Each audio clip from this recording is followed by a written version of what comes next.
శుభోదయం. గురువంటే సింహంలా సింహాసనంపై కూర్చున్న రాజైనా, మంది మార్బలంతో మందహాసం చేసే మంత్రైనా, కుచేలుడైనా కుబేరుడైనా వినరము శిరసాభివందనం చేసే విశిష్ట దైవం గురువు.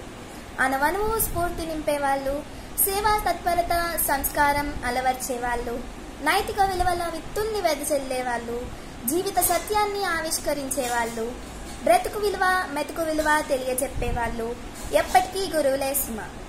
జీవన సంద్రంలో చుక్కానిలా, ఎల్లలెరుగని ఎడారిలో దిక్కులేని వారికి దిక్కై నిలిచే దిక్సూచిలా, మండుటెండలో తడారిన గొంతుకు దప్పిక తీర్చే మడుగులా, సమస్యల వానలో తడిచేటప్పుడు నేనున్నానని నిలిచి ఆప్యాయతల గొడుగులా, నడక నడత నిజాయితీ నిబద్ధత చెప్పే స్ఫూర్తి ప్రదాత జీవన విధాత గురువు కాక మరెవరు.